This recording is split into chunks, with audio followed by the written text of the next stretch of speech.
வேளையில ரொம்ப ஃப்ரெஷ்ஷா ஹாப்பியா பார்க்க ஆரம்பிச்சிருக்கீங்க. இனியவை இன்று பவர்ட் பை மங்கள்தீப் அகர்பத்தீஸ். வணக்கம் வருண். வணக்கம் ராஜி அவர்களே. எஸ், இன்னைக்கு வந்து என்ன அப்படின்னா ரொம்ப ஃப்ரெஜைலான நம்மளோட ஒரு உடல்ல இருக்கக்கூடிய ஒரு உறுப்பை பத்தி பேச போறோம். ஃப்ரெஜைலானதா? எஸ், இது வந்து ரொம்ப சென்சிட்டிவா நம்ம பார்த்துப்போம். ஒரு சின்ன விஷயம் சின்ன தூசி பட்டா கூட கண் கலங்கி போயிடும் அப்படின்னு சொல்லுவோம் இல்லையா? அந்த மாதிரி ஃப்ரெஜைலான விஷயம் தான் நமக்கு கண். எக்ஸாக்ட்லி. அந்த கண்ணு அதோட ரியாக்ஷனே வந்து பாருங்களேன், அதோட ரிஃப்ளெக்ஸஸ் நம்ம எதுனாலும் வந்து காப்பாற்றிக்கிறதுக்கு யோசிக்கிறதுக்கு முன்னாடியே டக்குன்னு கண்ணு மூடிடுது இல்லையா? அவ்வளோ ஃபாஸ்ட்டாக இருக்க அந்த கண் வந்து அவ்வளோ பாதுகாப்பாக இருக்கிறதால தான் இயற்கை வந்து அது மாதிரி வடிவமைச்சிருக்கு அப்படின்னு நம்ம எடுத்துக்கலாம். அதில் வரக்கூடிய பாதிப்புகள் அப்படிங்கிறது வந்துச்சுன்னா நம்மளோட லைஃப்பில் பெரிய பாதிப்பு அண்ட் நம்மளோட லைஃப் ஸ்டைலே வந்து மாறிடும் அப்படிங்கிறதுனால கண்ணை எப்பவுமே பத்திரமா பார்க்கணும். அதனால தான் இன்னைக்கு கேட்ராக்ட் அவேர்னஸ் மந்த்ல நம்ம கூட டாக்டர் காசிநாதர் அவர்கள் வந்து நிறைய அவேர்னஸ் உங்களுக்கு கொடுக்க போகிறாங்க. Thank you so much for coming. வணக்கம் sir. So first of all வந்து கேட்ராக்ட் அப்படின்னா எக்ஸாக்டாக என்ன அப்படின்னு சொல்லுங்கள். கண்புரை அப்படின்னு சொல்லப்படுறது என்ன? ஸோ கண்புரைங்கிறது நார்மலாக நேச்சுரலாக பை பர்த் வந்து நம்ம கண்ணுக்குள்ளே ஒரு லென்ஸ் இருக்கும். இந்த கேமராவில் இருக்கிற மாதிரியே ஒரு லென்ஸ். ஸோ அந்த லென்ஸ் வந்து டிரான்ஸ்பரண்ட்டாக கிளியராக இருக்கும். ஸோ ஓவர் த ஏஜ் என்ன ஆகும்னா பிகாஸ் ஆஃப் ஏஜிங் சேஞ்சஸ் எல்லாம் அந்த லென்ஸ் இந்த டிரான்ஸ்பரன்சி குறைஞ்சு இட் வில் பிகம் ஒபேக். அதாவது ஒரு கிளியர் கிளாஸும் ஒரு ஃப்ராஸ்டட் கிளாஸ். ஸோ அந்த ஃப்ராஸ்டட் கிளாஸில் பார்க்கும்போது இமேஜஸ்லாம் உருவங்கள் தான் தெரியுமே தவிர அந்த நுணுக்கங்கள் தெரியாது. வேறஸ் இந்த கிளியர் கிளாஸில் பார்க்கும்போது நுணுக்கம் தெரியும். ஸோ இந்த கேட்ராக்ட்டுங்கிறது ஃப்ரம் அ டிரான்ஸ்பரண்ட் லென்ஸ்லேருந்து opaque lens. Okay okay. With aging it's a process of aging. Okay. Sir aging எந்த மாதிரி ஒரு ஏஜ்லேருந்து இதுக்கான பாதிப்பை ஸ்டார்ட் பண்ணுறதுக்கான வாய்ப்பு இருக்குது அப்படின்னு சொல்லுங்கள். ஸோ கேட்ராக்ட் வந்து சேஞ்சஸ் வந்து யூஸ்வலாக பை 50 இயர்ஸ்லேயே ஸ்டார்ட் ஆகிடும். பட் என்னென்னா when it becomes significant, அதாவது அவங்களுக்கு அதனால் கஷ்டங்கள் ஏற்படும் போது ஒரு டாக்டர் வந்து உங்களுக்கு கேட்ராக்ட் இருக்குது சர்ஜரி பண்ணணும். பட் அந்த ஏஜிங் சேஞ்சஸ் வந்து வில் ஸ்டார்ட் பை 50, 54, 55 இயர்ஸ்லேயே ஸ்டார்ட் ஆக ஆரம்பிச்சிடும். ஸோ கேட்ராக்ட் வந்து என்ன மாதிரியான காரணங்கள், ஏஜிங் அப்படின்றது ஒரு ஃபேக்டர் இருந்தாலும் கூட இப்போ டயபெட்டிஸ் பேஷண்ட்ஸ்க்கு வந்து கேட்ராக்ட் வரதுக்கான வாய்ப்புகள் இருக்கா? இந்த மாதிரி என்ன மாதிரி ரிஸ்க் வந்து குறைக்கலாம் அப்படின்னு சொல்லுங்கள் சார். இந்த கேட்ராக்ட் வந்து it comes in the extremes of age group. ஒன்று வயசான ஏற்படுற cataract which is the most common senile கேட்ராக்ட்னு சொல்லுவோம், ஏஜ் ரிலேட்டட். இன்னொரு விதமான cataract because of the by birth congenital கேட்ராக்ட்னு சொல்லுவோம். பிறந்ததுலேருந்தே அவங்களுக்கு வந்து சம் ஹெரிடிட்ரி டிஃபெக்ட் ஃபேமிலியிலே எல்லாருக்குமே பிறந்ததுலேருந்தே வர மாதிரி cataract, that is a congenital cataract.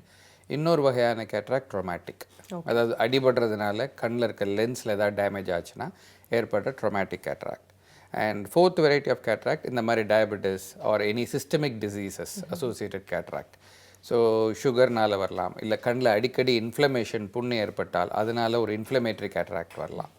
இந்த diabetic cataract, diabetes is common. India is going to be one of the world's largest number of people with diabetes in future by 2020. So இந்த டயபெட்டிக்னால ஏற்படுற cataract கொஞ்சம் early. Senile cataract நான் சொன்ன மாதிரி 50ல் start ஆகும். But பேஷண்ட்டுக்கு சர்ஜரி வந்து 55 to 60ல் தான் they become symptomatic. Okay.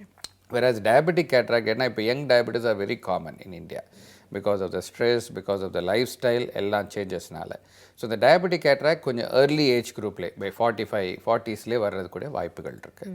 And sugar fluctuation will affect the vision. ஏன்னா சுகர் ஜாஸ்தியாக இருந்தால் பார்வை கொஞ்சம் கம்மியாக இருக்கலாம், சுகர் கம்மியாக இருந்தாலும் பார்வையில் அந்த மாற்றங்கள் ஏற்படலாம். So diabetic cataract is early onset cataract. Okay. But since இந்த மாதிரி வந்து நிறையா சிமிலரான விஷயங்கள் ஏற்படுறதுக்கு வாய்ப்பு இருக்குது அப்படிங்கிறனால அது கன்ஃபியூசிங்காக இருக்குன்றனால அப்ரோப்ரியேட் சிம்டம்ஸ் இதை பற்றி தெரிஞ்சுக்கிறதுக்கான வாய்ப்பு இருக்கா? இந்த கேட்ராக்ட் வந்து நார்மலாக வாட் வி சே 4 சிம்டம்ஸ். ஏன்னா கேட்ராக்ட்டுங்கிறது நான் சொன்ன மாதிரி 50 வயசுலேருந்து எல்லாருக்கும் இருக்கும். பட் 50 வயசில் எல்லாருக்கும் ஆப்ரேட் பண்ண போகிறதில்ல. when they are symptomatic and cataract is most of the time it's an elective surgery, emergency இல்லை. ஸோ பேஷண்ட்டோட காமன் சிம்டம்ஸ் என்னென்னு பார்த்தீங்கன்னா கிளார், நைட் டைமில் வந்து டிரைவிங் பண்ணுறது ரொம்ப கிளார் இருக்குது அப்படிம்பாங்க. ப்ளஸ் வந்து டிரைவிங் பண்ணலைன்னா கூட பில்லியனில் பக்கத்தில் உட்காந்துருந்தா கூட லைட்ஸ் எல்லாம் பார்த்தா முடியாது. அண்ட் ரோட் கிராஸ் பண்ணுறது ரொம்ப சிரமம். ஏன்னா கிளியர் லென்ஸுக்குள்ளே லைட் எல்லாமே பாஸ் ஆகும். கேட்ராக்டில் நான் சொன்ன மாதிரி லென்ஸ் ஒபேக் ஆகும். ஒபேக் ஆகும்போது the light rays get scattered, which is a simple mechanism. So night driving will be difficult, glare இருக்கும், ரோடை கிராஸ் பண்ண டிஃபிகல்ட். அதே மாதிரி சன்லைட்டில் டே டைம்லேயும் பார்த்தீங்கன்னா because of the excessive sunlight பேஷண்ட்ஸ்லாம் என்ன சொல்லுவாங்கன்னா கையை இப்படி வச்சு பார்த்தா தே கிரியேட் அ ஷேடோ, பார்த்தா பெட்டராக தெரியுதும்பாங்க. So this is one of the first symptom of cataract is glare. Second symptom வந்து சின்ன எழுத்து படிக்க சிரமமாக இருக்கும். ஸோ அப்போ they may require extra light to read small prints. And மூணாவது சிம்டம் பார்த்திங்கன்னா எதை பார்த்தாலும் ஒரு புகையிலையோ ஒரு பனியிலையோ பார்க்குற மாதிரி ஃபீலிங். ஸோ என்ன பண்ணுவாங்க, பேஷண்ட் கண்ணாடி தான் சரியில்லையோன்னு நினச்சிட்டு கண்ணாடியை க்ளீன் பண்ணி போடுவாங்க. But symptom persist. ஸோ அப்போ ப்ராப்ளம் கண்ணாடியில் இல்லை, கண்ணுக்குள்ளே இருக்க லென்ஸில் இருக்குது. So these are the common symptoms of the cataract. Okay. So பேசிக்காக வந்து கேட்ராக் அப்படின்னா என்னன்னு சொன்னீங்க, அதோட சிம்டம்ஸ் சொல்லியாச்சு. இப்போ அடுத்து வந்து ட்ரீட்மெண்ட் பற்றி பேசியாகணும். ஸோ கேட்ராக் ரிமூவ் பண்ணுறது அப்படின்றதுல வந்து என்ன மாதிரி வழிமுறைகள் இருக்குது அண்ட் அதில் என்ன மாதிரி ரிஸ்க் இருக்குது ப்ளஸ் சைடு எஃபெக்ட்ஸ் என்ன மாதிரி இருக்குது சார்? ஏன்னா cataract surgery is become one of the simplest surgery. ஏன்னா அதாவது மெடிசன் என்டையர் மெடிக்கல் ஃப்ராட்டர்னிட்டி எடுத்துக்கிட்டா அது டே கேர் கான்செப்ட். இப்போல்லாம் முன்னாடினா சர்ஜரினா முதல் நாள் அட்மிட் ஆகணும், அடுத்த நாள் சர்ஜரி, அதுக்கு அடுத்த நாள் discharge. Most of the surgeries are like that. But இந்த டே கேர் சர்ஜரிங்கிற கான்செப்டே இந்த கேட்ராக்ட்ல தான் இன்ட்ரடியூஸ் பண்ணாங்க. So cataract surgery takes 20 minutes, hardly 10 maximum. இப்போ வெரி எக்ஸ்பர்ட்ஸ் எல்லாம் 5 minutesலேயே முடிச்சிடுறாங்க. So it takes maximum 5 to 20 minutes தான் ஒரு கேட்ராக்ட் சர்ஜரியோட timing. And cataract surgery over the time it has evolved a lot. முன்னாடிலாம் பார்த்தீங்கன்னா உங்கள் தாத்தா பாட்டி காலத்துலலாம் பார்த்தீங்கன்னா கேட்ராக்ட்னா ஒரு நாள் அட்மிட் பண்ணி அடுத்த நாள் சர்ஜரி பண்ணி ஒரு 4 நாள் கண்ணில் ஒரு திரை, அந்த கரீபியன்ஸ் மாதிரி பைரட்ஸ் ஆஃப் கரீபியன் மாதிரி ஒரு திரையெல்லாம் போட்டு ஒரு 7 தையல் போட்டு. So these are all in 1970s அப்போ. ஸோ இந்த 1980ஸ்லேருந்து இன்ட்ராக்யுலர் லென்ஸ் இம்ப்ளான்ட் பண்ண ஆரம்பித்தாங்க. ஸோ இன்ட்ராக்யுலர் லென்ஸ் இம்ப்ளான்ட் பண்ணும்போது இது cataract has evolved so much. So கண்ணுக்குள்ளே லென்ஸ் இம்ப்ளான்ட் பண்ணுறோம். இப்போ இருக்க கரண்ட் டெக்னாலஜிலாம் பார்த்தீங்கன்னா with 2.2 mm R even 1.8 mm இன்சிஷனில் 1.8 நம்ம முடியை விட அந்த தின்னஸ் இருக்கிற இன்சிஷன்லேயே கேட்ராக்ட் பண்ணி கண்ணுக்குள்ளே ஒரு ஃபோல்டபுள் லென்ஸ் வச்சிடறோம். So technology has evolved so much in a cataract surgery. And day care. So what I normally tell my patients, come between your breakfast and lunch, have the cataracts done. Okay. So எல்லாம் முடிச்சு all the routine works will not be disturbed. So வந்துட்டு பண்ணிவிட்டு உடனே வீட்டுக்கு போயிடலாம். So the எவால்மெண்ட் இது இப்போ அதே மாதிரி பண்ணுற மாதிரி கண்ணுக்குள்ளே லென்ஸ் இம்ப்ளான்ட் பண்ணுறோம். So most of the patient வந்து சொல்லுவாங்க, எங்கள் தாத்தா பாட்டி வந்து 80 வயசு ஆச்சு டாக்டர், அவங்களுக்கு ஒன்றுமே கண்ணாடி கூட போடல, இன்னும் கேட்ராக்ட்லாம் பண்ணல, எனக்கு 55 வயசில் நீங்கள் கேட்ராக்ட் சொல்கிறீங்களே. Most of the patients will come and say. தப்பு ஒன்றும் சொல்லலை. அதுக்கு காரணம் என்னென்னா அந்த காலத்தில் வந்து அதாவது தாத்தா பாட்டியோட உலகம் 4 செவரு தான். ஸோ அதை விட்டு வெளியில் போகலை. அவங்க கேட்ஜெட்ஸ்க்கு எக்ஸ்போஸ் ஆகலை, மொபைல் ஃபோன் பார்க்கல, மெசேஜ் பார்க்கல, வாட்ஸ்அப் பார்க்கல, டிவி பார்க்கல.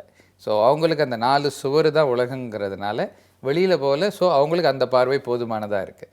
பட் இப்போ the amount of exposure we get to all the gadgets. So நமக்கு தேவைகள் கூட. ஸோ அதனால அதான் சொல்லுவேன், 55 இயர்ஸில் உங்களுக்கு வந்துட்டு உங்கள் தாத்தா பாட்டிக்கு கேட்ராக்ட் இல்லைன்னு அர்த்தம் இல்லை, இருக்குது. பட் நெசசிட்டி அவங்களுக்கு தேவைப்படலை, உங்களுக்கு தேவைப்படுது, அதனால வரீங்க. So cataract has become a necessity. அதே மாதிரி இன்னொரு காமன் ஒரு மித் ஆர் மிஸ்கான்செப்ட் இஸ், புற முத்தணும்னு சொல்கிறாங்களே டாக்டர், புற முத்தணுன்னு தான் ஆப்ரேஷன் பண்ணணுங்கிறாங்களே, நீங்கள் இப்போவே பண்ண சொல்கிறீங்களே, எனக்கு பார்வை நல்லா இருக்கேன்னு கேட்குறாங்க. ஸோ புற முத்துறங்கிறது அவுட்டேட்டட் கான்செப்ட். இதுவும் அதே மாதிரி இந்த 1970ஸ்ல என்ன பண்ணுவோன்னா புறையை மொத்தமாக எடுத்துருவோம். ஒரு 7 தையல் போட்டு புறையை மொத்தமாக எடுத்துகிட்டு இவ்வளோ தடி கண்ணாடி, ஒரு சோடா புட்டி மாதிரி இவ்வளோ திக்காக இருக்கும், அந்த கண்ணாடி கொடுப்போம். பட் இப்போ லென்ஸ் இம்ப்ளான்ட் பண்ணுறதுனால we need a support inside the eye. இந்த கேட்ராக்ட்டுங்கிறது ஒரு பேக்குள்ளே இருக்குது. ஒரு கேப்சூல் சொல்லுவோம், அது ஒரு பேக், சிம்பிள் டு அண்டர்ஸ்டாண்ட். அந்த பேக்கில் ஒரு சின்ன ஹோல் போட்டுட்டு அதுக்குள்ளே கேட்ராக்டை கிரைண்ட் பண்ணி, the latest technology call phacoemulsification சொல்லுவோம்.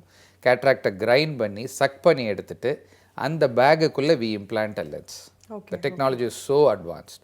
ஸோ அப்படி இம்ப்ளான்ட் பண்ணும்போது கேட்ராக்ட் முத்த the bag becomes weak, lens implant becomes difficult. So அந்த காலம் மாதிரி புற முத்துனதுக்கப்புறம் சர்ஜரிங்கிறது அவுட்டேட்டட் கான்செப்ட். எப்போ உங்களுக்கு சிம்டம்ஸ் இருக்கோ அப்போ பண்ணிங்கன்னா the surgery is also easy, lens implantation is also easy. என்ன மாதிரி ட்ரீட்மெண்ட்ஸ்லாம் இருக்குது அப்படின்னு சொன்னீங்க. பட் கண் அப்படிங்கிறது ஒரு சென்சிட்டிவான விஷயம் அப்படிங்கிறதுனால அதுலேயும் ரொம்ப சென்சிட்டிவான யுத்திகள்லாம் யூஸ் பண்ணி நம்மளோட டெக்னாலஜி டெவலப் ஆகிட்டே இருக்குது. அதனால நிறையா ட்ரீட்மெண்ட்ஸ்லாம் வந்துட்டே இருக்குது அப்படின்னு சொல்கிறீங்க. அண்ட் பின்னால் ஆஃப்டர் கேட்ராக்ட் சர்ஜரியாக இருக்கட்டும், இதுக்கான ட்ரீட்மெண்ட்ஸ்லாம் முடிஞ்சோன்னா நிறைய பேர் பார்த்தீங்கன்னா வந்து நிறைய இன்ஸ்டன்ஸில் திக் கிளாஸ்லாம் வந்து ஒர்க் பண்ணிருந்தாங்க. பட் இப்போலாம் அது ரொம்ப குறைஞ்சிருச்சு அப்படின்னா கூட அதுக்கான ஏன் குறைஞ்சிருச்சுன்னு சொல்ல முடியுமா? அதுக்கான ஆல்டர்னேட்டிவாக என்னென்னலாம் வந்திருக்கு? ஸோ நான் ஃபர்ஸ்ட் சொன்ன மாதிரி அந்த காலத்தில் வந்து கேட்ராக்டை டோட்டலாக ரிமூவ் பண்ணிட்டோம், உள்ள லென்ஸ் இம்ப்ளான்ட் பண்ணல. ஸோ திக் கிளாஸஸ் நெசசரி. இப்போ கண்ணுக்குள்ளே லென்ஸ் இம்ப்ளான்ட் பண்ணிடுறோம். So classes have become thinner. இப்போ அதிலே பார்த்தீங்கன்னா கேட்ராக்டில் வந்து முன்னாடி இப்போவும் அப்படி தான் பண்ணுறோம். 80% of the surgery what we do is monofocal lenses. அதாவது லென்ஸ் இம்ப்ளான்ட் பண்ணுறது டிஸ்டன்ஸ் விஷனை மாத்திரம் it will take care. Whereas நியருக்கு கண்ணாடி போடணும்.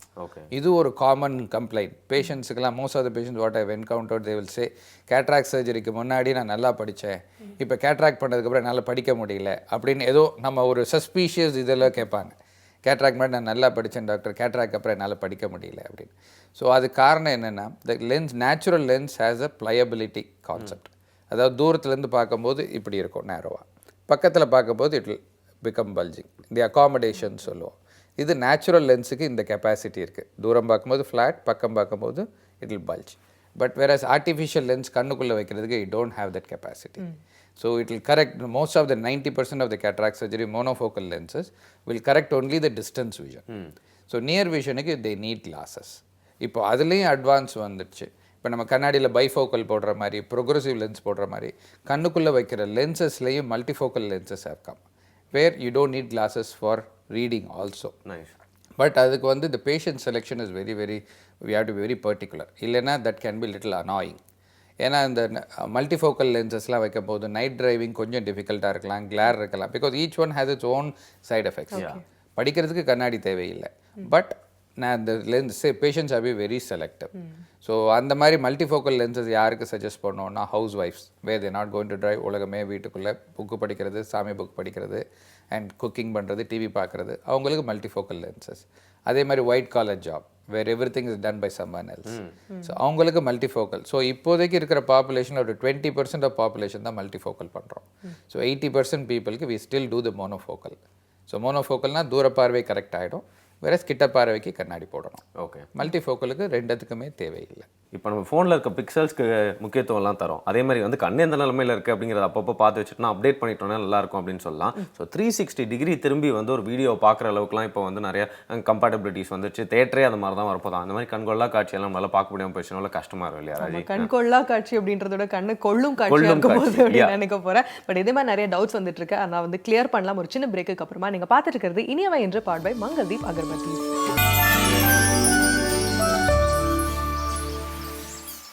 Welcome back again. நீங்கள் பார்த்துட்டு இருக்கிறது இனியவை என்று brought by Mangaldeep agarbattis. So cataract அப்படின்றது வந்து வயதானவங்களுக்கு இல்லைன்னா வந்து டயபெட்டிஸ் பேஷண்ட்ஸ்க்கு தான் வரும் அப்படின்னு நம்ம வந்து யோசிக்காமலோ இல்லை அதை பற்றி வந்து பெரிய அவேர்னஸ்லாம் இல்லாமல் இருக்கிறது ஓகே, எனக்கு எதுக்கு இதெல்லாம், எனக்கு இதெல்லாம் வராது அப்படின்னு நம்ம அலட்சியப்படுத்துறதெல்லாம் தாண்டி ஒரு வேளை அந்த வயதை கடக்கும் போது நமக்கு அந்த மாதிரி ஒரு எக்ஸ்பீரியன்ஸ் இருக்குல்ல, நமக்கு தெரிஞ்சவங்களுக்கு அந்த மாதிரி ஒரு எக்ஸ்பீரியன்ஸ் வருது அப்படின்னா அதை எப்படி போல்டாக ஹேண்டில் பண்ணும் அப்படின்றது தான் இன்னைக்கு நம்ம தெரிஞ்சுட்டு இருக்கோம். இன்னும் தொடர்ந்து இதே மாதிரி நிறைய வேலிட் பாயிண்ட்ஸ்லாம் தெரிஞ்சுக்கலாம், பேசலாம். ஸோ ஜென்ரலாகவே வந்து சர்ஜரி பண்ணோம் அப்படின்னா, அதுவும் குறிப்பாக இந்த கேட்ராக்ட் பொறுத்த வரைக்கும் வந்து அது மித்தா இல்லை நிஜமா அப்படின்னு தெரியல டாக்டர்.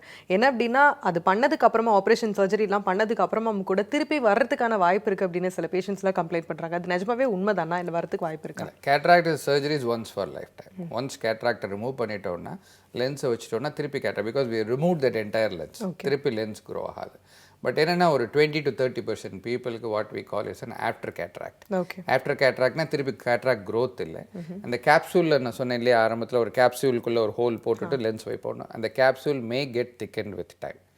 அது திக்காகும் போது we call it medically after cataract. Okay, so அதை என்ன பண்ணும், ஒரு சிம்பிள் லேசர், சர்ஜரி இல்லை, ஒரு சிம்பிள் லேசர் மூலமாக what we call locally patients புரிகிற மாதிரி லென்ஸில் டஸ்ட் இருக்குது ரிமூவ் பண்ணுறோன்னு சொல்லுவோம், இல்லை வந்து லென்ஸை பாலிஷ் பண்ணுறோன்னு சொல்லுவோம். ஸோ ஒரு சிம்பிள் லேசர் மூலமாக அவுட் பேஷண்ட் இதிலே வந்து அந்த இதை கிளியர் பண்ணி விட்டால் பார்வை திருப்பி கிளியர் ஆகிடும். ஸோ கேட்ராக்ட் திருப்பி க்ரோ ஆகாது, அந்த capsule will get thickened. Okay okay. So அதுவும் வந்து the incidence side depends on the quality of lens you implant.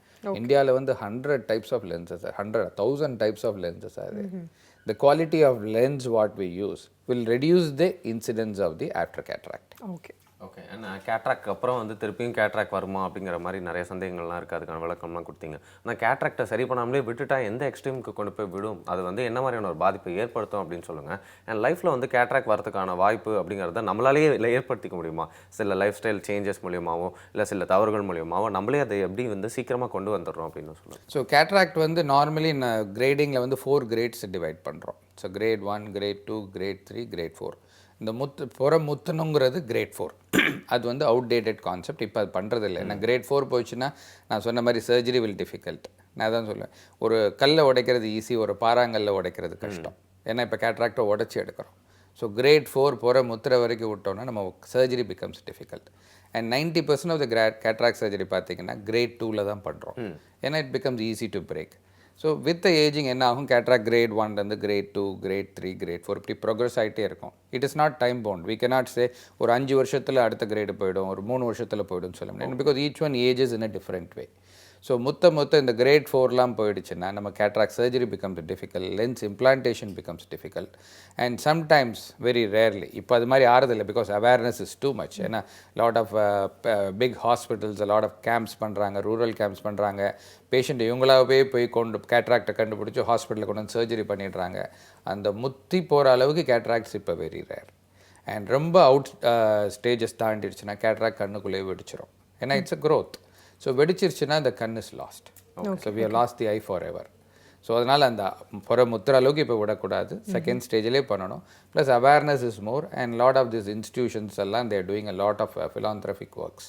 போய் கேம்ப் கிராமத்தில் பண்ணி, ஏன்னா முக்கால்வாசி பேர் இந்த கிரேட் 3க்கு அப்புறம் கேட்ராக்டே கிராமத்தில் தான் பார்க்குறோம். கிரேட் 4லாம் சிட்டியில எல்லாம் பார்த்தீங்கன்னா அர்பன் லைஃப்லலாம் கிரேட் 2லே முக்கால்வாசி பேர் வந்துடுறாங்க, because necessity is more. So this is cataract பண்ணலைன்னா என்ன ப்ராப்ளம்னு. அடுத்தது வந்து கேட்ராக்டு, அதாவது அப்பார்ட் ஃப்ரம் தி காசஸ் எந்த conditions will increase the rate of கேட்ராக்ட்ஸ்னால், ஒன்று வந்து எக்ஸ்போஷர் டு சன்லைட். ஏன்னா அந்த யூவி ரேஸ், முன்னாடி ஒரு இன்டர்வியூவில் இந்த யூவி ரேஸ் பற்றி பேசினோம். So the more exposure to the UV rays also will increase the cataract. Okay. And smoking. So இந்த மாதிரி நான் ஏஜில் வந்து ஜென்ரலாக நீங்கள் சொன்னீங்க ஏஜிங்காக வந்துட்டு கேட்ராக்ட் வரதுக்கான அதிகமான வாய்ப்புகள் இருக்குது அப்படின்ட்டு. இதே ஏஜில், அதாவது 40 above வந்துட்டு பார்க்குறோம் அப்படின்னா ஒரு பெரிய கம்ப்ளைண்ட் இல்லை, ஒரு பெரிய பிரச்சனை அப்படின்றது இந்த வெள்ளை எழுத்து அப்படின்னு சொல்லப்படுது. ஸோ இதுக்கும் என்ன ரிலவென்ஸ் இருக்குது? அண்ட் வெள்ளை எழுத்து அப்படின்றது அதுவும் வந்து ஏஜிங் ரெலவெண்ட்டான விஷயம் தானே? அதையும் டிபெண்ட் பண்ணி தான் வருதா? ஸோ வெள்ளை எழுத்துங்கிறது எஸ் 100% ஏஜிங் ரிலேட்டட். இப்போ கேட்ராக்ட் வி கேனாட் சே எந்த ஏஜில் சர்ஜரி பண்ணுறோன்னு சொல்ல முடியாது. whereas ஏஜிங் வந்து 40 இயர்ஸ்லேருந்து we say the presbyopia or வெள்ளை எழுத்துன்னு சொல்லுவோம். ஓகே. ஸோ 40 இயர்ஸ்லேருந்து எல்லாருக்குமே இது செட் ஆகிடும். ஸோ அது வந்து we can be very specific and precise saying at 40 இயர்ஸ்லேருந்து ரீடிங் ப்ராப்ளம் வரும்னு. But it also depends on the pre existing problem. So ஏற்கனவே அவங்களுக்கு பவர் இருக்குது. சே ஃபார் எக்ஸாம்பிள் இந்த வெள்ளை எழுத்துக்கு நம்ம கொடுக்குற பவர் வந்து ப்ளஸ் பவர். ஸோ ஏற்கனவே அவங்களுக்கு ப்ளஸ் பவர் கண்ணாடி போட்டிருந்தாங்கன்னா இந்த வெள்ளை எழுத்துங்கிறது 38 வயசுலேயே வந்துடலாம். Okay. But for example myopic or minus power போடுறவங்களுக்கு இந்த வெள்ளை எழுத்து தள்ளி போகலாம். ஏன்னா minus power it's minus myopic, whereas வெள்ளை எழுத்து is plus. Simple mathematics it gets nullified. Okay. So by 40 வெள்ளை எழுத்து இஸ் மேண்டேட்ரி. எல்லாருக்குமே இந்த படிக்கிற ப்ராப்ளம் வரும். தமிழில் இன்னும் சுத்தமான தமிழ் சாலீஸ்வரம் அப்படின்னு சொல்கிறாங்க. ஸோ அதுக்கு வந்து ட்ரீட்மெண்ட் வந்து கண்ணாடி தான். இப்போ கான்டாக்ட் லென்ஸும் வந்துருச்சு. மல்டிஃபோக்கல் பைஃபோக்கல் கண்ணாடி மாதிரி பைஃபோக்கல் ஆர் ட்ரைஃபோக்கல் கான்டாக்ட் லென்ஸும் வந்துருச்சு கண்ணாடி போட விருப்பம் இல்லாதவங்களுக்கு. ஸோ அதுக்கு கண்ணாடி is the treatment of choice. என்ன இந்த படிக்கும்போது நான் சொன்ன மாதிரி அந்த கண்ணில் இருக்க லென்ஸ் சொன்னேன் இல்லையா? ஸோ தூர பார்வை பார்க்கும்போது ஃப்ளாட்டாக இருக்கும், கிட்ட பார்வை பார்க்கும்போது பல்ஜ் ஆகும். ஸோ இந்த lens with the ageing it becomes, இந்த மெக்கானிசம் பிகம்ஸ் வீக். ஸோ அதனால தான் பார்த்தீங்கன்னா 40க்கு அப்புறம் இப்படி வச்சு பார்த்தது வந்து இப்படி கொண்டு போவோம். ஸோ இப்படி கொண்டு போவோம், கை இதுக்கு மேலே கொண்டு போக முடியாது, அண்ட் சின்ன எழுத்து படிக்க கஷ்டம். ஸோ நம்ம கண்ணாடி ப்ளஸ் பவர் போட போட the letters will get magnified and the distance will get reduced. Okay. And glaucoma அப்படிங்கிற டேர்ம் பற்றி எங்களுக்கு விளக்கி சொல்லுங்கள். இது என்ன மாதிரியான ஒரு பிரச்சனை டாக்டர்? குளோக்கோமா வந்து நம்ம வந்து கண்ணில் வந்து we say it is a silent killer, diabetic retinopathy மாதிரி. ஸோ தெரியவே தெரியும், நம்ம நார்மலாக செக்அப் பண்ணும்போது தான் கண்ணில் குளோக்கோமாங்கிறது கண் நீர் அழுத்த நோய். ஸோ கண்ணில் இருக்க ப்ரெஷர், உடம்புல ப்ரெஷர் மாதிரி கண்ணுக்குள்ளேயும் ஒரு நார்மல் ப்ரெஷர் இருக்குது. இந்த நார்மல் ப்ரெஷர் வந்து பிட்வீன் 11 to 22 வரைக்கும் இருக்கலாம் அந்த ரேஞ்ச். ஸோ அது வந்து அது ஜாஸ்தியாக இருந்தால் we say glaucoma. Okay. And நிறைய டைப்ஸ் இருக்குது குளோக்கோமா. குளோக்கோமா பற்றி பேசினா அதுவே ஒரு நாள் ஆகிடும். ஸோ சிம்பிளாக சொல்லணுன்னா கண்ணில் ப்ரெஷர் இருந்தால் அது பேர் குளோக்கோமா. ஓகே. ஸோ அது ஆரம்ப ஸ்டேஜிலேருந்தே நம்ம கண்டுபிடிச்சி ட்ரீட்மெண்ட் பண்ணாமல் விட்டோம்னா that also can lead to blindness. Doctor, அந்த டயபெட்டிஸ்க்கும் கேட்ராக்ட்க்கும் உள்ள சம்மந்தத்தை பற்றி நம்ம நிறைய கொஸ்டின்ஸ் அண்ட் டவுட்ஸ்லாம் உங்ககிட்ட கேட்டோம். இதே மாதிரி வேறு ஏதாவது நம்மளோட உடல் உபாதைகளுக்கும் கேட்ராக்ட்க்கும் ஏதாவது சம்மந்தம் இருக்கா? ஏதாவது ஒரு ப்ராப்ளம்க்கு எதுக்கும் ஈஸியாக ரிலேட் ஆகிற மாதிரி இருக்கப்போ நம்ம எக்ஸ்ட்ரா கேர் எடுத்துக்க வேண்டியிருக்கா அப்படின்னு சொல்லுங்கள். அது மட்டும் இல்லாமல் நம்ம கேட்ஜெட்ஸ் பற்றி நம்ம ஏற்கனவே நீங்கள் சொல்லியிருந்தீங்க. ஸோ வந்து ஒரு கன்சிஸ்டண்ட்டாக நம்மளோட ஐசைட் அப்படிங்கிறது எப்போவுமே ஒரு சீராக இருக்கணும், இல்லை ஒரு ஓல்ட் ஏஜ் வரைக்கும் பார்த்தீங்கன்னா நம்ம எந்த ஒரு ப்ராப்ளமே இல்லாமல் இருக்கணும் பழைய காலம் மாதிரி அப்படின்னா நீங்கள் வந்து வேறு என்னென்ன பாயிண்ட்ஸ்லாம் சஜஸ்ட் பண்ணுவீங்க அப்படின்னு சொல்லுங்கள். ஸோ இன்னொன்று இந்த கன்ஜெனிட்டல் கேட்ராக்ட்னு சொன்னேன் இல்லையா, அந்த கன்ஜெனிட்டல் கேட்ராக்ட் சில உணவு பழக்க வழக்கம், மியூகோபாலிசாக்கரைடோஸ், நிறையா டிசீஸ் டைப்ஸ் இருக்குது. அந்த ஒரு மாதிரி டிசீஸ் கண்டிஷனில் கேட்ராக்ட் வரக்கூடிய வாய்ப்புகள், ஃபாஸ்ட்டாக வரக்கூடிய இன்சிடென்ட். ஸோ அந்த மாதிரி கண்டிஷனில் diet control and general life ஸ்டைலில் பார்த்தீங்கன்னா as I said smoking has to be, ஏன்னா it can increase the incidence of the cataract. And மூணாவது வந்து increase in exposure to the sunlight. So அதனால தான் இப்போ யூவி ப்ரொடெக்ஷன்லாம் ஹஸ் பிகம் இம்பார்ட்டன்ட். ஒரு இன்டர்வியூவில் கூட சொன்னோம், அந்த யூவி ப்ரொடெக்ஷன் அதுக்கு நிறையா இண்டெக்ஸ் இருக்குது. எவ்ரிடே நீங்கள் உங்களோட நெட்டில் வெதர் கண்டிஷன்ஸ் பார்க்கும்போது what is the risk of UV exposure. So UV protective glasses will reduce the incidence of cataract. Okay. So இது பழக்க வழக்கங்களில் நம்ம பண்ண வேண்டியது கேட்ராக்ட் ரெடியூஸ் பண்ண. ஸோ நெக்ஸ்ட் கொஷின் இந்த கேட்ஜெட்ஸ் பற்றி கேட்டிங்க. Yes, now it's become like without gadgets we cannot live. So நார்மலாக இந்த கேட்ஜெட்ஸ் வந்து what will cause is eye strain. The problems with the gadgets is it will not affect the eyesight. Permanent damage எதுவும் வராது. But என்னென்னா it will cause dryness. So ஒரு நிமிஷத்தில் நம்ம வந்து 15 வாட்டி பிளிங்க் பண்ணணும் ஒரு நிமிஷத்துக்கு. பட் இந்த கேட்ஜெட்ஸு, கம்ப்யூட்டர், வாட்ஸ்அப் இதெல்லாம் பார்க்குறவங்க என்ன பண்ணுறாங்க, hours together they don't blink பண்ணலைன்னா என்ன ஆகுதுன்னா the tears gets evaporated, it causes dryness and dryness causes so many problems. So நார்மலாக what I tell my patients is 2 exercise சொல்லுவேன். ஐயில் வந்து 2 செட் ஆஃப் மசில்ஸ் இருக்குது. ஒரு muscles which will help in the movements of the eyeball. So 2வது muscle will help in accommodation. ஒரு 50 gram ஒரு 500 gram இல்லைனா 1 கிலோ வெயிட்டை கூட 1 மணி நேரம் கையில் வச்சுட்டு இருக்க முடியாது. வேறு கம்ப்யூட்டர்ஸ், வாட்ஸ்அப் பார்க்குறவங்களாம் அப்படியே அதை பார்த்துக்கிட்டே கண்ணை கண்ணை இது ஃப்ளிக்கப் பண்ணாமல் அப்படியே பார்த்துக்கிட்டு இருக்கிறாங்க. So what I normally tell them is every 2 hours or 3 hours when you are sitting in the system computers, close your eyes gently, rotate clockwise 5 times, anti-clockwise 5 times, up and down 5 times, right and left 5 times. இது மூலமாக all the movements, ocular movements-குள்ள மசில்ஸை we are breaking the monotony. அப்படியே பார்த்துட்டு இருக்குது. 2வது what we say is a 20-20 rule. So இது வந்து accommodation கண்ணுக்குள்ளே இருக்க மசில்ஸுக்கு. So look at a distant object for maybe 20 counts. Just count 1, 2, 3, 4 and immediately look at a nearby object 20 counts. So 20-20 rule சொல்லுவோம். இந்த 2 எக்ஸசைஸ் வந்து every 2 hours or 3 hours when you do it, the monotony or the muscle fatigue is reduced. So இது 2 exercise. இதை தவிர sometimes we say tear substitutes. Tear substitutes are nothing but artificial tears. நார்மலாக நம்ம கண்ணில் இருக்க டியர்ஸை நம்ம use பண்ணிக்கல, ஏன்னா அப்படியே கம்ப்யூட்டர் ஸ்டேர் பண்ணிக்கிட்டு இருக்கிறதுனால. So we give some tear substitute drops which will keep the eyes cool and moist. Okay, இன்றைக்கி வந்து கேட்ராக்ட் அவேர்னஸ் அப்படிங்கிறது மட்டும் இல்லாமல் நம்ம ஐஸ் அப்படிங்கிறது எந்த மாதிரி ஒரு சென்சிட்டிவான விஷயம், அதை நம்ம எப்படி பார்த்துக்கணும் அப்படிங்கிற மாதிரி ஹோலிஸ்டிக் வியூ கிடச்சிது அப்படின்னு நம்ம சொல்லலாம். அண்ட் இன்னும் கொஞ்ச நாள் வந்து பார்த்திங்கன்னா வந்து நம்ம சாதாரணமாக பார்க்குற விஷயங்கள்லாம் தாண்டி விஆர் கிட்ஸ்லாம் எல்லாருமே வாங்கிட்டு விஆரோட தான் அலைய போகிறாங்க அப்படின்னு சொல்கிறாங்க. இந்த ஆக்குலஸ் மாதிரி நிறைய விஷயங்கள்லாம் நம்ம கண்ணுக்கிட்டே வந்து வரப்போகுது. அப்படி இருக்கிறப்போ நம்ம கண்ணை வந்து பாதுகாத்துக்கிறது அண்ட் கண்ணை பற்றி தெரிஞ்சுக்கிறது ரொம்ப முக்கியம் அப்படின்றத நீங்கள் புரிஞ்சுக்கிட்டோம் இல்லையா? எக்ஸாக்ட்லி. அண்ட் ஏஜிங் அப்படின்றது வந்து எல்லாருமே வந்து ஈவனாக கடக்கிற ஒரு விஷயம் தான். ஸோ அப்படி ஒரு விஷயத்தில் வந்து வரக்கூடிய ப்ராப்ளம்ஸை இப்போவே வந்து எந்த அளவுக்கு வந்து ப்ரிகாஷனரியாக வந்து தடுத்துக்கலாம் அப்படின்ற நிறைய ஐடியாஸ் அண்ட் டிப்ஸ்லாம் வந்து கொடுத்தீங்க டாக்டர். ரொம்ப thank you. Thanks for your time doctor. So இதே மாதிரி நிறைய விஷயங்கள் பார்க்குறதுக்கு இருக்குது. அதுக்கு முன்னாடி சின்ன பிரேக் போயிட்டு வந்துடலாம். இது இனியவை என்று பாடுவை மங்கள்தீப் அகர்பத்தி.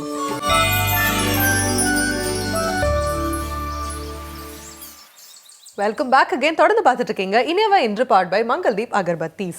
ஸோ வந்துட்டு இன்னைக்கு கேட்ராக்ட் அவேர்னஸ் மந்த். அதுமா வந்துட்டு ஒரு வேளை நம்ம இதை கடந்து வந்தோம் அப்படின்னா என்ன மாதிரி பாதுகாப்பாக இருக்கணும் அப்படின்றது டாக்டர் தெளிவாக சொல்லாங்க இல்லையா? நிச்சயமா. அதே மாதிரி தான் நம்ம வந்து பாதுகாப்பு தெளிவு அப்படிங்கிறத வந்து கண்ணில் மட்டும் இல்லை மனசுலையும் இருக்கணும். அப்போ தான் கண்ணில் பார்க்கறதெல்லாம் தெளிவாக இருக்கும். அப்படிங்கிறனால சூப்பரான ஒரு முத்திரை கற்றுக்க போகிறோம். கான்சன்ட்ரேஷன் முத்திரை பார்க்கலாம்.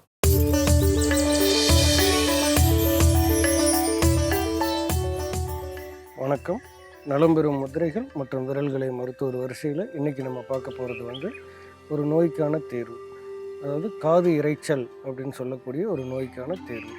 இந்த காது இரைச்சல் பார்த்திங்கன்னா நமக்கு என்ன காரணம் அப்படின்றது ஒரு பக்கம் இருக்கட்டும். அது வந்துச்சுன்னா என்ன மாதிரியான அறிகுறிகள் இருக்கும் அப்படின்னு பார்த்திங்கன்னா, காதுக்குள்ளே வந்து ஏதாவது ஒரு சத்தம் கேட்டுகிட்டே இருக்கும்.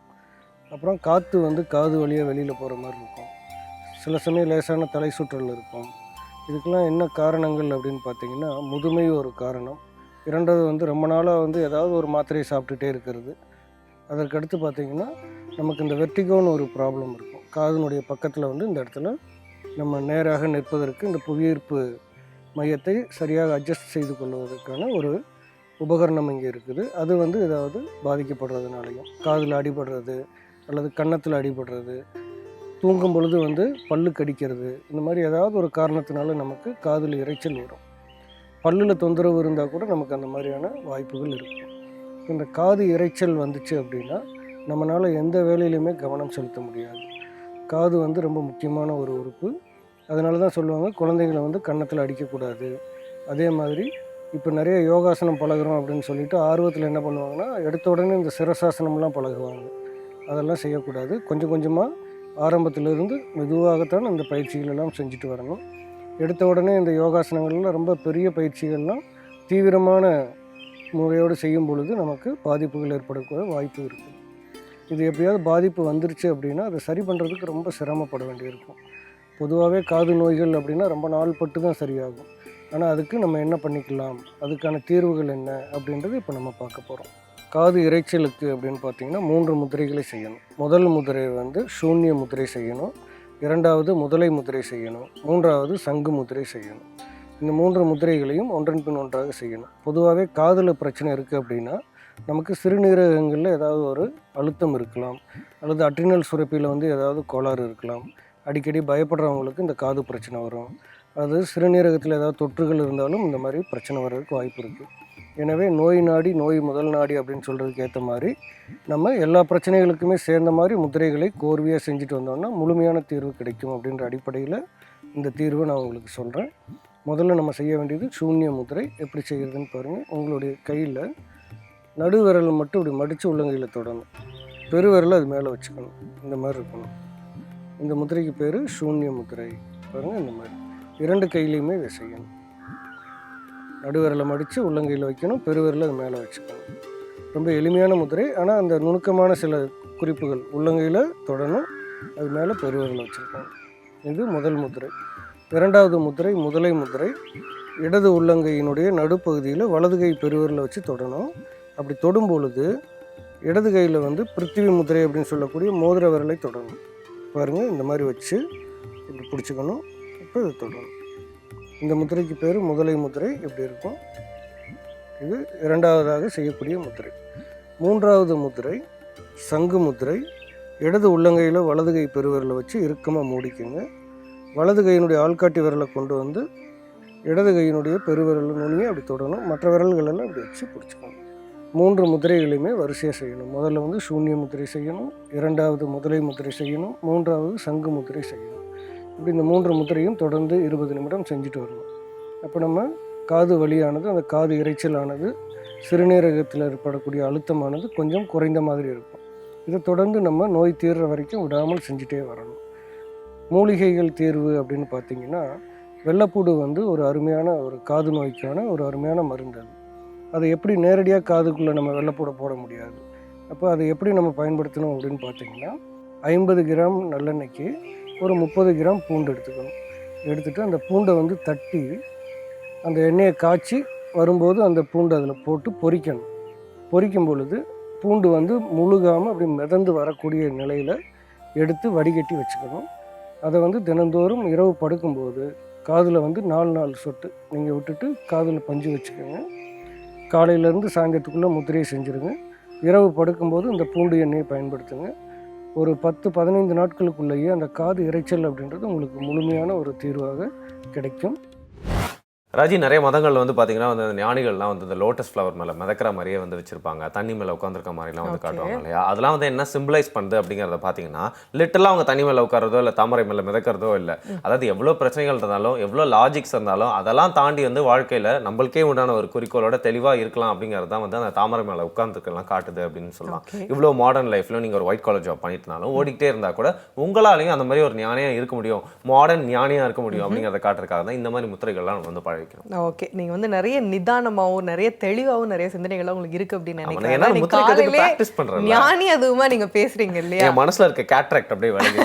சரி, ஓகே. சோ இன்னைக்கு ஒரு நல்ல விஷயம் கண்ணை பத்தி வந்து படிச்சுக்கிட்டோம். நிறைய விஷயங்கள் இன்னும் தொடர்ந்து பார்க்க போறோம். ஆனா அதுக்கு முன்னாடி நம்ம டாக்டர் வந்து இன்னொரு விஷயம் என்ன அப்படின்னா வந்து டெய்லி ஒரு விஷயம் எடுத்துட்டு வருவாங்க இல்லையா? அதுல என்ன சீரா அமைக்கலாம் அப்படின்றத டாக்டர் இப்ப பேச போறாங்க. அதுக்கு முன்னாடி வேணா ஒரு பிரேக் எடுத்துக்கலாம். எடுத்துக்கலாம். நீங்க பார்த்துட்டு இருக்கிறது இனியவை இன்று பார்வை மங்கள்தீப் அகர்பத்தி.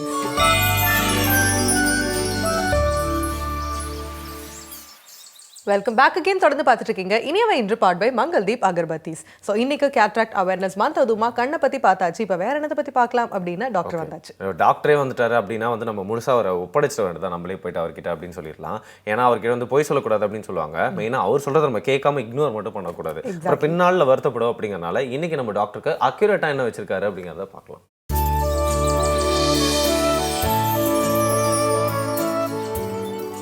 புதுயுகம் நேயர்களுக்கு என்னுடைய இனிமையான வணக்கங்கள். இன்றைக்கி நம்ம அதிகமாக கோடை காலத்தில் பார்க்கக்கூடிய இன்னொரு மிக முக்கியமான தொந்தரவு என்னன்னு கேட்டிங்கன்னா, பெண்களுக்கு ஏற்படக்கூடிய ஒற்றை தலைவலின்னு சொல்லக்கூடிய மைக்ரேன் சம்பந்தப்பட்ட கோளாறு. இந்த ஒற்றை தலைவலி ஏற்படும் போது பார்த்திங்கன்னா, காலையில் எழுந்திருக்கும் போது லேசாக இருக்கக்கூடிய தலைவலி நேரம் ஆக ஆக அதிகரித்து கொண்டே செல்லும்.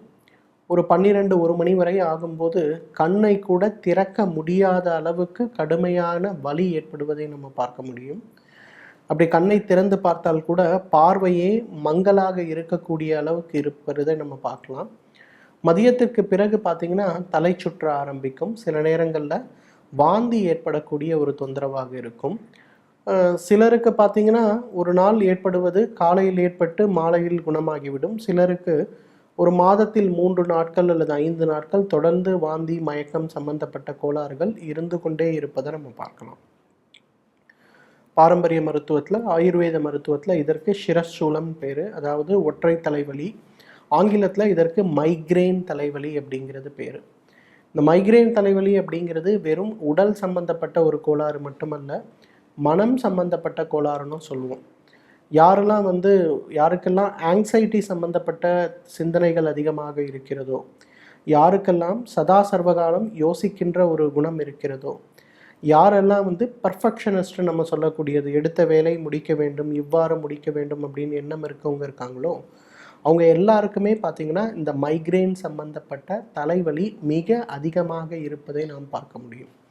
இந்த மைக்ரேன் சம்பந்தப்பட்ட தலைவலி ஏற்படும் போது இன்றைக்கு பெரும்பாலான நேரங்களில் நம்ம செய்யக்கூடிய ஒரு விஷயம் என்னன்னு பார்த்தீங்கன்னா, தலைவலிக்கு கொடுக்கக்கூடிய மருந்துகளை சாப்பிடக்கூடிய ஒரு பழக்கம் வைத்திருக்கிறார்கள் நிறைய பேர். அந்த மாதிரி தலைவலிக்கு கொடுக்கக்கூடிய மருந்துகளை உபயோகப்படுத்தும் போது கூட அது மிகப்பெரிய அளவில் பலன் கொடுக்குமா அப்படிங்கிறது ஒரு கேள்விக்குறி.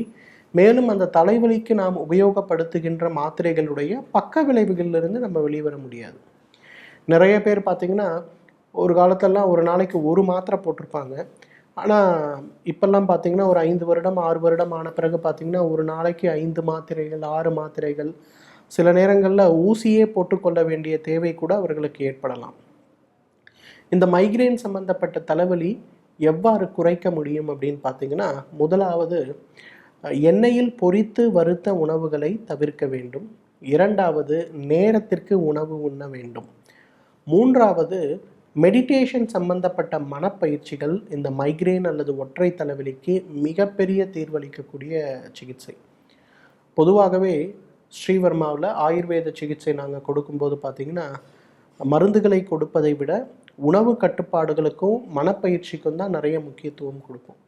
அப்படி கொடுக்கும்போது பார்த்திங்கன்னா, பதட்டமான சூழ்நிலை ஏற்படும் போது, ஆங்ஸைட்டி அதிகமான ஒரு பிரச்சனை ஏற்படும் போது கூட நமக்கு அந்த மைக்ரேன் தலைவலியுடைய பாதிப்பு இல்லாமல் நாம் பார்த்து கொள்ள முடியும். அதே போல் வீட்டில் இருக்கக்கூடிய மிகச் சுலபமான ஒரு பொருள் மைக்ரேனுக்கு ஒரு மிகப்பெரிய மருந்து என்னன்னு பார்த்தீங்கன்னா, ஜீரகம் அப்படின்னு சொல்லக்கூடிய ஒரு பொருள் எல்லார் வீட்டிலேயும் இருக்கக்கூடிய ஒரு பொருள். 1 டம்ளர் தண்ணி, அதாவது 200 மில்லி தண்ணிக்கு 3 கிராம் 1 சிட்டிகை அளவு ஜீரகத்தை இட்டு நன்றாக கொதிக்க வைத்து ஒரு காபி குடிப்பது போல அந்த ஜீரக தண்ணியை காலை ஒரு முறை, மதியம் ஒரு முறை, இரவு ஒரு முறை அப்படின்னு சொல்லி தொடர்ந்து குடிக்கும்போது பார்த்திங்கன்னா மிக வேகமாகன்னு சொல்லும்போது, ஒரு தலைவலி மாத்திரை உட்கொண்டால் எவ்வளவு வேகமாக அந்த தலைவலி மறைந்து போகிறதோ அதே அளவு வேகமாக வெறும் இந்த ஜீரக தண்ணியை ஒரு 2 மணி நேரத்திற்கு ஒரு முறை குடித்து கொண்டிருந்தாலே மிக வேகமாக அந்த ஒற்றை தலைவலி மறைந்து போகிறத நம்ம பார்க்க முடியும். பொதுவாக ஆயுர்வேதத்தில் பார்த்திங்கன்னா உடலை சுத்தப்படுத்துகின்ற ஒரு சிகிச்சை கொடுக்கின்ற வழக்கம் உண்டு. அதாவது மைக்ரேன் தலைவலி ஏற்படும் போது பேதிக்கு மருந்து கொடுக்கின்ற ஒரு வழக்கம் ஆயுர்வேதத்தில் பொதுவாக பின்பற்றப்பட்டு வருகின்ற ஒரு வழக்கம். அந்த மாதிரி கொடுக்கும்போது பார்த்திங்கன்னா வயிறு நன்றாக சுத்தமடைவதோடு மட்டுமல்லாமல் மீண்டும் மீண்டும் இந்த தலைவலி, தலைச்சுற்றல், வாந்தியுடன் கூடி இருக்கின்ற இந்த ஒற்றை தலைவலி அல்லது மைக்ரேன் தலைவலி வராமல் இருப்பதை நம்ம பார்க்க முடியும். எனவே மைக்ரேன் தலைவலிக்கு நிரந்தரமாக குணப்படுத்தக்கூடிய நிறைய வழிகள் ஆயுர்வேதத்தில் இருக்கிறது. மைக்ரேன் தலைவலிக்கு நாம் உட்கொள்ளக்கூடிய மாத்திரைகள் நிச்சயமாக உடலுக்கு பாதிப்பை ஏற்படுத்துமே தவிர நிரந்தர தீர்வு அளிக்காது. ராஜி, நான் டாக்டர் கிட்ட ஒப்படைக்கணும் அப்படின்னு சொல்லியிருந்தேன் இல்லையா? ஆனால் பல பேர் ஐயோ நம்மளோட சொத்தையே ஒப்படைச்சிடணும் அப்படின்னு சொல்லிட்டு நிறைய பேர் இந்த ஹெல்த் கேர் அப்படிங்கிற விஷயத்தில் செகண்ட் சான்ஸ் ரிஸ்க்லாம் எடுக்கிறாங்க. இதை நம்ம அப்பப்போ நான் உணர்த்திட்டே இருக்கேன் அப்படின்னு சொன்னேன் இல்லையா? பட் சரியான ஒரு மருத்துவர், சரியான ஒரு மருத்துவமனையில் சரியான மருத்துவம் அப்படிங்கிறத நம்ம நாடி போயிட்டோம் அப்படின்னா அதுக்கு முன்னாடி நிறைய அனாலிசிஸ்லாம் பண்ணிட்டோம் அப்படின்னு வச்சுக்கோங்களேன். தேவையான மனக்கசப்பு, அப்புறம் அந்த அலைக்கழிப்பு அதெல்லாம் இருக்கவே இருக்காது அப்படின்னு சொல்லுவாங்க. இன்னொரு விஷயம் டாக்டர் சொன்னாங்க இல்லையா, கேட்ராக்ட் பொறுத்த வரைக்கும் இதெல்லாம் உங்களோட தாத்தா பாட்டி காலத்தில் இந்த விஷயத்தை இப்படி டீல் பண்ணாங்க, இப்படி ஹேண்டில் பண்ணாங்க. பட் ஆனால் இப்போ மாறிடுச்சு. விச் மீன்ஸ் டிசீஸ் அப்படின்றது ஒரே மாதிரி இருக்கிறது கிடையாது. காலத்துக்கு ஏற்ற மாதிரி அதுவும் புது வடிவம்லாம் எடுத்துட்டு இருக்கு. ஸோ அதனால அந்த காலத்தில் இருக்கக்கூடிய அட்வைஸே வச்சுட்டு நம்ம ஸ்டிக் ஆன் ஆகிறத விடட்டு இப்போ இருக்க கரண்ட்ல இப்போ டாக்டர் டெய்லி நமக்கு சொல்றாங்க அப்படின்னா அது கரண்ட் அப்டேட்ஸ் நம்ம தெரிஞ்சுட்டோம் அப்படின்னா இன்னும் நம்ம தெளிவா இருக்கலாம் இல்லையா? எக்ஸாக்ட்லி. பழைய அட்வைஸ் விடுங்க, புது ஐடியாவை பிடிங்க அப்படின்னு சொல்லிட்டு ஒரு சின்ன பிரேக் ஓட்டுறோம். எதையும் தாண்டி சூப்பரான விஷயங்கள்லாம் வந்துட்டே இருக்கு. இது உங்கள் இனியவை என்று பவர்ட் பை மங்கள்தீப் அகர்பத்தி.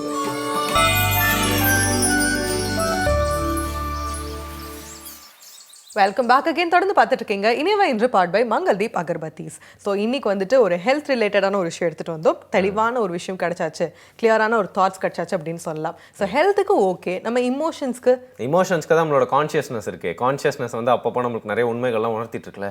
ஆனால் இப்போ ஒரு சீக்ரெட் ஒன்று சொல்கிறாங்க, நம்மளாம் வந்து பணத்து பின்னாடி ரொம்ப ஓடிட்டு இருக்குன்னா அந்த கான்ஷியஸ்னஸ் வந்து அப்பப்போ லீவ் போட்டு ஊருக்கு போயிருந்தான். நம்மளை தேடினா கூட அதை வந்து பிடிக்க முடியல, அது நம்ம கூட பேச மாட்டேங்குது. ஆமாம். ஸோ வந்துட்டு இந்த கான்ஷியஸ்னஸ் அதெல்லாம் சொல்கிறீங்க, அதெல்லாம் வந்து அப்பப்போ ட்ரிகர் பண்ணி விடுற மாதிரி தான் நம்ம இறையன்பு சார் வந்து பேசுவாங்க. எக்ஸாக்ட்லி. கான்ஷியஸ்னஸ் அப்படிங்கிறது வந்து மனசாட்சி தான். அது வந்து 4 மணி காட்சி மாதிரி எப்பயும் ஒரு வாட்டி வந்து இன்ட்ரெஸ்டோட பார்க்கக்கூடாது. அது வந்து எப்பவுமே நம்ம கூட கனெக்டடாக இருக்கணும். அப்படிங்கிறனால இறையன்பு ஐஎஸ்வர் என்ன சொல்கிறாரு அப்படிங்கிறத கான்சென்ட்ரேட் பண்ணி கேட்கலாம்.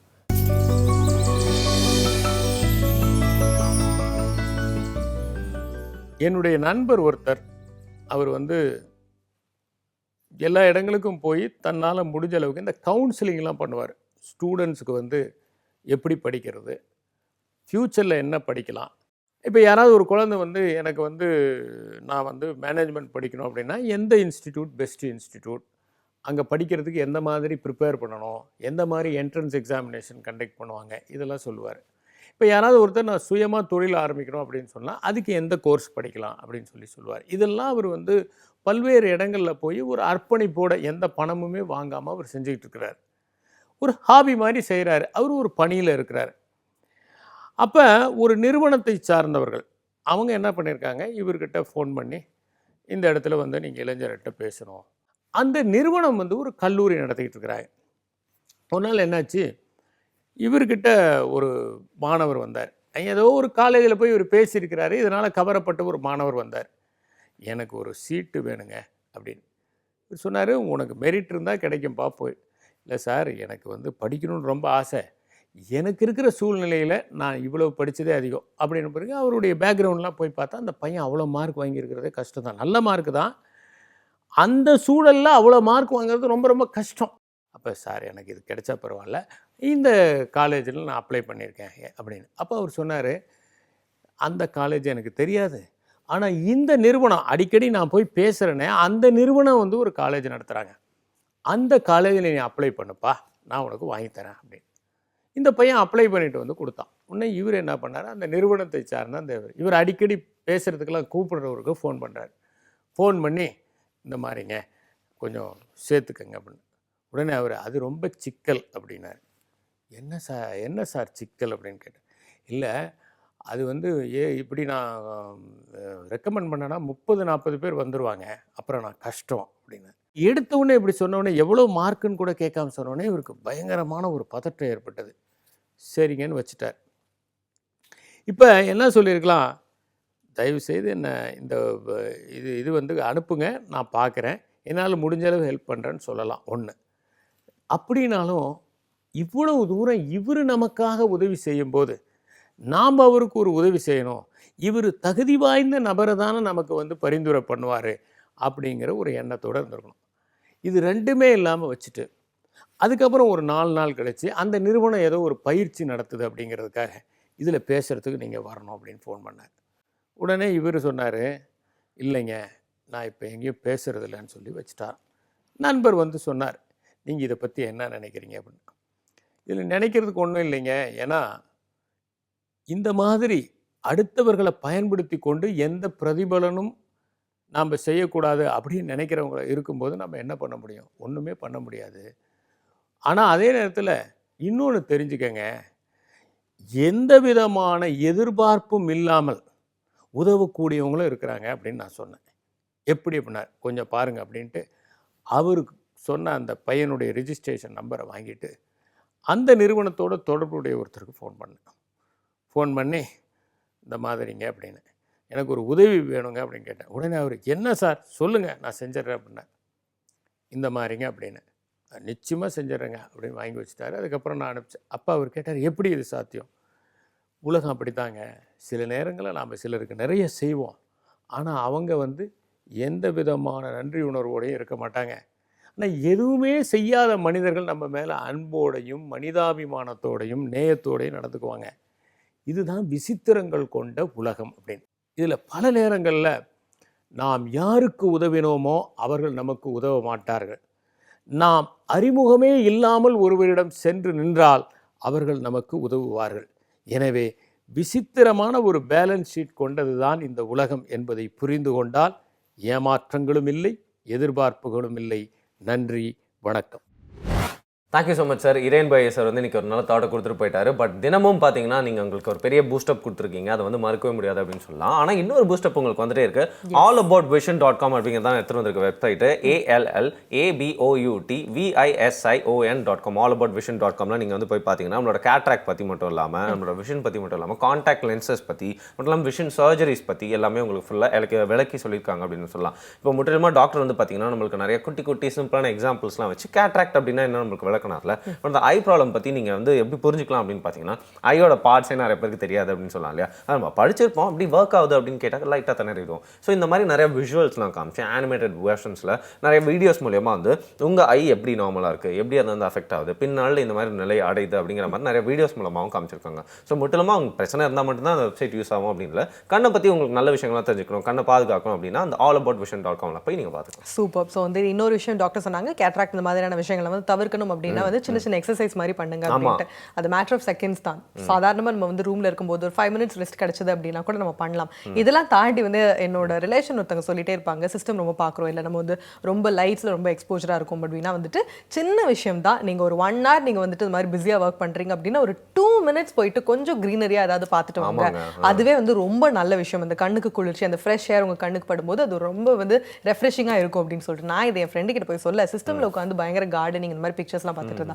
க்ரீனாக தானே நீ பார்க்க சொன்ன, நான் சிஸ்டம் பார்த்துட்டு இருக்கேன், இதுக்கு நீ பார்க்காமலே இருக்கலாம் அப்படின்ட்டு. ஸோ அதனால கொஞ்சம் ரியாலிட்டியை வந்து அக்செப்ட் பண்ணி ரியலில் என்ன நடக்குது அப்படின்றது வந்து கொஞ்சம் நம்ம கவனிச்சோம் அப்படின்னா நம்மளோட பாடி வந்து நல்லாவே சீரமைச்சு முடியும். கரெக்டாக சொன்னீங்க. நம்ம க்ரீனரியை விட்டு க்ரீன் மேட் வாழ்க்கை வாழ்ந்துட்டு இருக்கோம் அப்படின்னு சொல்லலாம். பட் அதெல்லாம் விட்டுட்டு திருப்பி நம்மளோட ரியல் வாழ்க்கைக்குள்ளே போகிறதுக்கு டைம் ஆயிடுச்சு. திருப்பி நாளைக்கு காலையில் 8 மணிக்கு உங்களை வந்து சந்திக்கிறோம். அதுக்கே பாபாய் சொல்லிட்டு எஸ்கேப் ஆகுது உங்களோட பெஸ்ட் ஃப்ரெண்ட்ஸான வருண் மற்றும் ராஜியான். இனியவை என்று பவர்ட் பை மங்கள்தீப் அகர்பத்தீஸ்.